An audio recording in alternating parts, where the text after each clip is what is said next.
Look around at all the creatures. And we're really supposed to believe this is an intentional, purposeful, creative being that made these things. I mean, this just happened over billions of years randomly.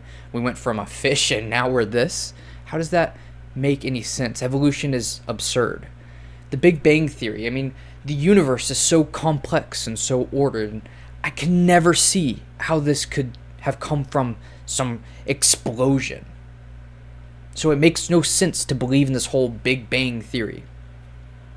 Both of these are common ways that we try to combat and think about, just respond to these ideas. And what I want to dive into is the logical fallacy, the issue with these, and how they're so wrong, and our response to them.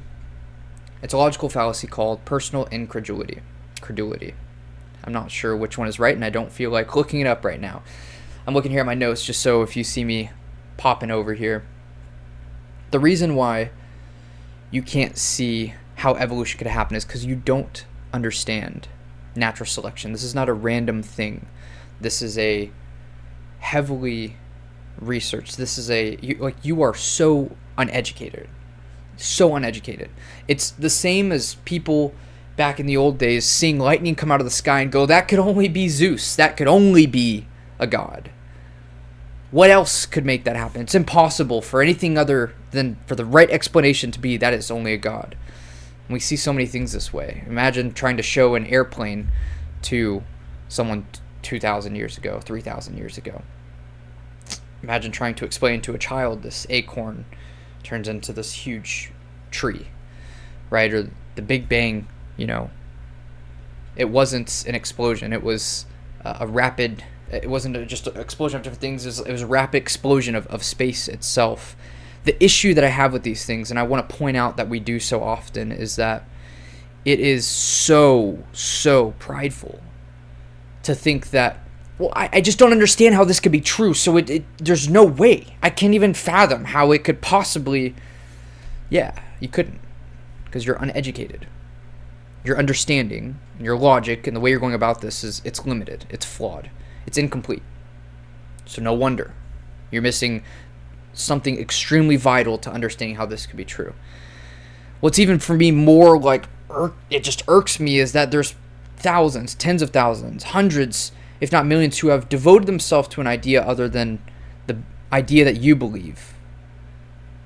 And yet you look at them and go, I just can't understand how Catholics can pray to Mary. I just don't. Dude, you are sorely misunderstanding what's happening. How could people think that, science and natural evolution, and it just doesn't make sense? I mean, clearly, we couldn't have come from... You are uneducated. You look like a fool trying to debate this way, trying to answer an argument this way. And I've seen it hurt so many people when they have a true question. For instance, the problem of evil. Honestly, I wrote this down. Truth remains true, whether your and my puny human brain understands it or not. So this is exactly how I was personally with the problem of evil growing up. Extremely prideful. I think the more I think about pride and the more I study pride, the more I understand how much pride I have.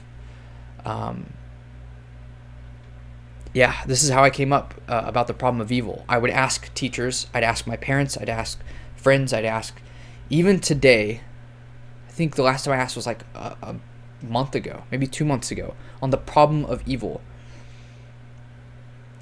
And everyone trips over themselves. I don't think I've had a single person go, except for one, and it was such a simple answer that I was just like, well, that can't be true, because I don't like that answer, and that answer just doesn't take into account many other things. But, why is it that God allows evil? Well, because, Satan, and that's why God allows evil. Well, why did God allow Satan? Well, for free will. Well, that's the only way we could have had free will. Well, why didn't God just create a world where we also have free will and there's not evil and pointless suffering? Well, he is God, right? Is he not? So I would press people in this way, and so I would push for it. And mind you, with no education, with no becoming learned about this specific topic, this specific subject. And I would purposely, like, even as a Christian, like, just kind of point out, like, what's your answer to this? And many times they would. So I want to point out two things. One, my pride in asking and going about this the way I did. I wasn't very curious about an answer. Maybe 5%, 10%, but I basically had no hope that someone would have a good answer. And even if they did give a good answer, I probably would have thrown it away and disregarded it and said, no, that's not a good enough answer for me. And I had come to the belief that I cannot understand this, so it must not be true.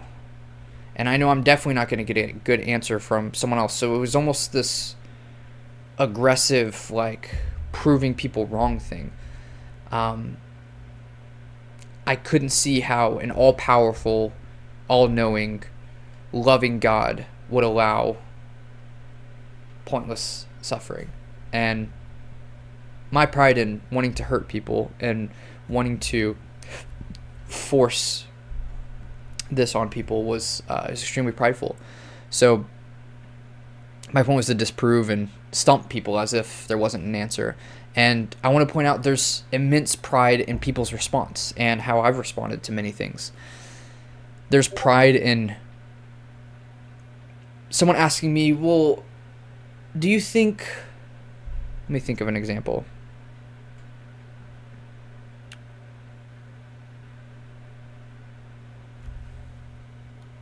I'm not going to think of an example. I'm just going to say other people's responses to that question of evil. There's so much pride in them coming up with a response and saying, well, I think this. I think this. This must be the answer. No, well, God didn't create evil. This, blah, blah, blah. And they come up with an answer, or they espouse an answer that, I don't know why I said espouse. They give an answer that it's like a coping answer. And what they could say, and how I've come to learn to respond to many things that I don't know, is I don't know. That's a great question. I kind of want to know now. I want to research. I want to know the answer. And so I'm going to go to the place to get that answer. I think it's predominantly a Protestant problem and attitude and just disposition to think that we have the answer, we'll come up with the answer, and we can figure it out. Little puny old me, instead of look to the past 2,000 years and trust that the church has been asked this multiple times and the church has a good answer for this and has 2,000 years of refining that answer. I would also say, I would assume it's a major reason for disdain from Catholics, from Eastern Orthodox and others, that they see Protestants so pridefully believing that they can answer something that they are so uneducated about. It's interesting. It's interesting. And to think that we would disprove what the church has believed for 2,000 years, to me, it's so interesting. Yeah, I think the way I try to avoid this and approach these questions is so different than the way that I used to. Now I share my thoughts and my opinions and make it very clear. That's a great question. I'm sorely uneducated in this area. I've done no research in this. I've done that question honestly hasn't really crossed my mind. Here's my thoughts, and if they mean anything to you, and they probably mean and are worth just about nothing, I would go and research it and look at it. If I know where to go research and where to look, or I've had a little bit of looking into that, it's usually more often than not that instead of giving my opinions and thoughts, I'll point them in the direction to research and say how interesting I find it to be, because some people reason this and some people reason this, and I'm not sure, right? We have no place giving things objective definition when it isn't, like, verifiably, undeniably, like, you would die on this hill of this being true. I know throughout my life I've done a horrible job of exactly that, and saying this is the way it is, it can only be this, and this is the answer, and I've I just came up with the idea just then, or the thought just then, and I'm so certain about something I should not be certain about, and it's prideful to rely on my own intelligence and those things as much as I do. So nowadays it's crazy how far even just 100 hours of researching will get you. I think we have too many uneducated opinions being given by uneducated people from undeserved platforms. And somehow people listen. So don't be just another uneducated voice. Oh, there's no way. There's no way evolution. I just can't see. Like, just because you can't see it, you can't even fathom how it could ever possibly be true, doesn't mean it's not true. In the same way, when you are evangelizing or ministering to someone, that's exactly what they're saying. I don't understand how God. No, there's just no way that God. You have to understand that many times the way that you respond is the same way that they're responding, and yet you're asking them to come over an impossible hurdle.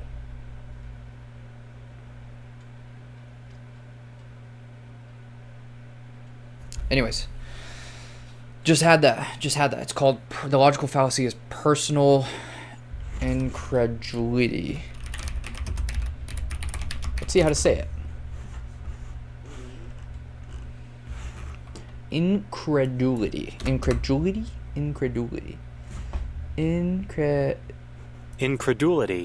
Oh, let's put the sound out. Sound out, please. Incredulity. You heard? New setup. Different camera.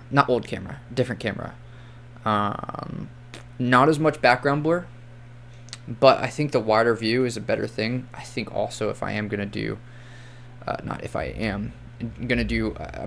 like reels and those kind of things. So having like the vertical here out of the whole horizontal going on is going to be important. So yeah, the website, I found this website before. It's wonderful. It's called Your Logical Fallacy Is.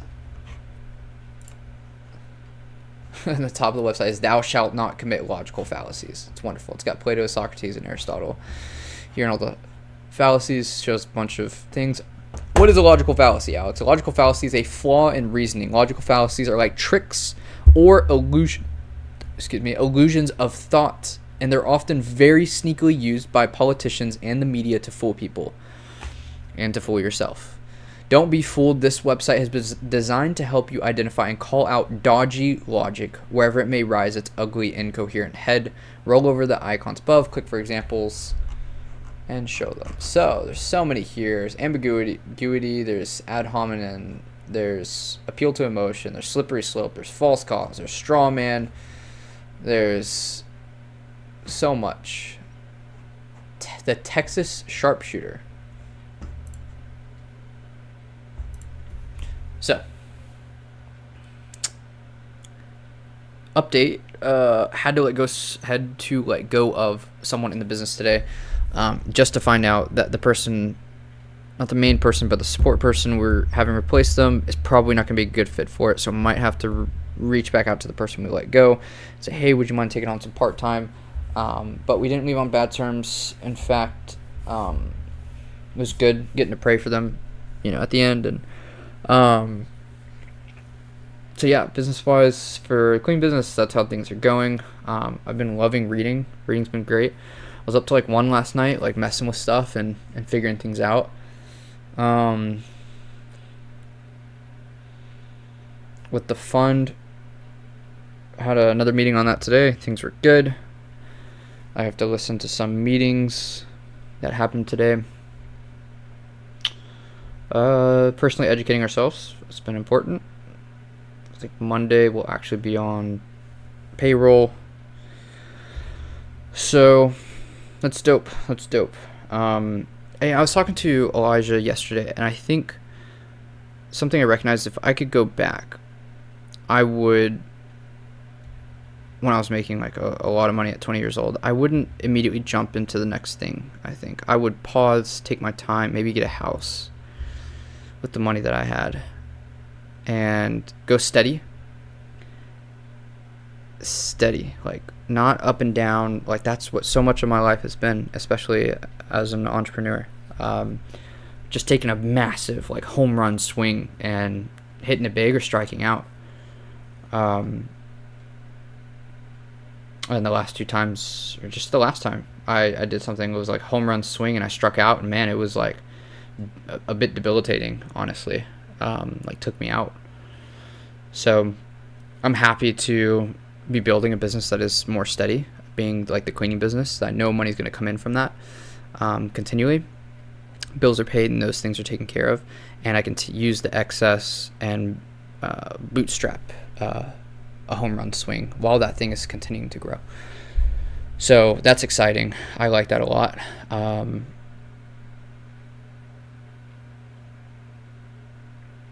Yeah, but I think I could go back. I would build something steady. I would do something steady. I rent out, a house that that I own, and have some money come in through that. And I would probably, steady business plus, I'd educate myself. I'd spend so much more time reading and taking care of myself, like personally, my mind and the physical, obviously, but like training my mind. I think so much of, I honestly feel like there's almost an obsession with becoming the best version of myself that I can be, like self-actualization and maximizing, the not just the potential, but the actual like manifestation of that potential into the world. So I'd educate myself, spend time and hone, like grow in knowledge, but grow in the actual use of the knowledge and like the way that my mind actually works. Reprogram my subconscious. I'd focus my time there. So, if I could go back, there's so many things I would do different as far as like reading books and seeing God in a different way, starting with this one that I shared yesterday. So yeah, things are going great. Let me know what you think of this new setup. I think it's so much better, like a million times better. Up there, I've got a little Pez thing of a Heartless from from Kingdom Hearts, and then that is actually Sora, the book you get from. I'll show you.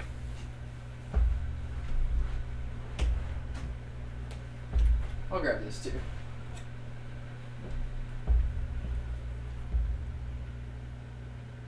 Yes, sirski. Anyways, I don't know. I took stuff out of my room, like just trashed a whole bunch and like took stuff off the shelves, and because I just felt like I was walking to my room and it didn't feel like a workplace or workspace.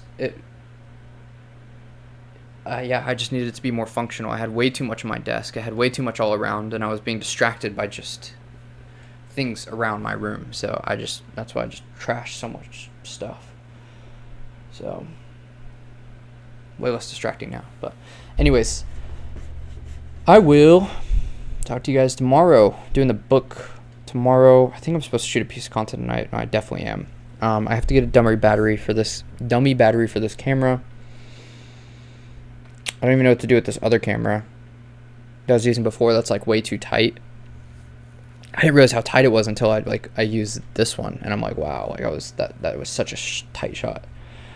So anyways, I thought we would do like a 25K November, but because of Thanksgiving, we'll probably end up, I'm thinking 22.